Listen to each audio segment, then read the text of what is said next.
Hi, and welcome to IT270 Website Design. This is week one, the start of the term. What we'll be doing is introductions, which are done in the discussion board, right over here. Discussion board. You can also access that from this Module 1 page right here on Discussion Introductions. We'll also be setting up the work environment. And we'll be part of setting up the work environment, we'll be choosing a HTML editor. And the reason you need an HTML editor is that if you were to do the code in a text editor like, say, Microsoft Word, when you save the actual document, what's going to happen is you're not only saving the text, but you're saving layers of extraneous information behind the text. So when you try to incorporate that into a website, you end up having problems. So what happens with an HTML editor is you're just saving the text. We'll also be looking at how to access the videos that are needed for this course.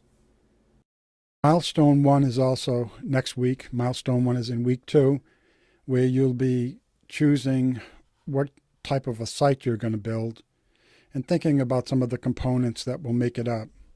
The first thing we're going to do now is go to the HTML editors. And the two HTML editors that I would suggest using are either Brackets, Adobe Brackets, which is free and it's open source.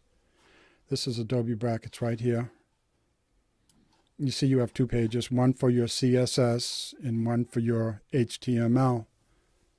HTML and CSS basically work hand in hand. And what I've done here is I've changed the theme, I've changed the colors. You can also go underneath View to set up brackets to your liking and go to Preferences and choose what type of colors or theme you're going to use. This is brackets. Now here might not look all that much different, but there are differences. This is Sublime. Sublime you can use for free, but you are going to receive messages, asking you if you want to register it, which can be a little bit displeasant. So again, here you go under View, and you can make modifications to the visual layout, or you can go underneath Preferences and set up your theme, your colors and everything. These are both good HTML editors. The next thing is setting up a site at AltaVista. There's a video about setting up a site at AltaVista, and you have three options. You have AltaVista, you have GeoCities, and you also have WebHost. As you can see in this PDF, which is in the folder you can download right in the announcements that has all the PDFs you need for week one. One thing I want to go over fast, in case you don't know, is that the internet is thought of as being a client-server type relationship.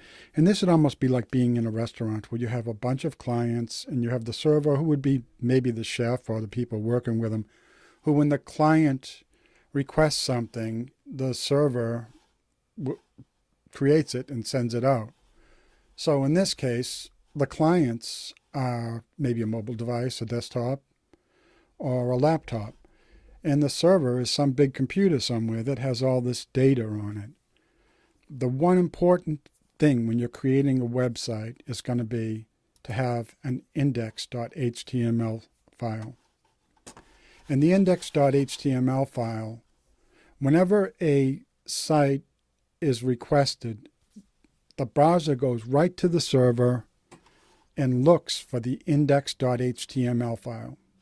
The index.html file can be connected to other pages. Maybe it's the about.html, it's the products.html, but there has to be an index.html file on the server or there's no website.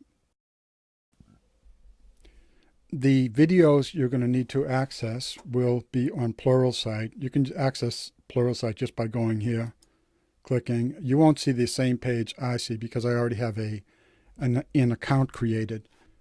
Once you've created an account at Pluralsight, you'll have access to these videos. And these are the videos for week one. So hope that helps. Thanks. Bye.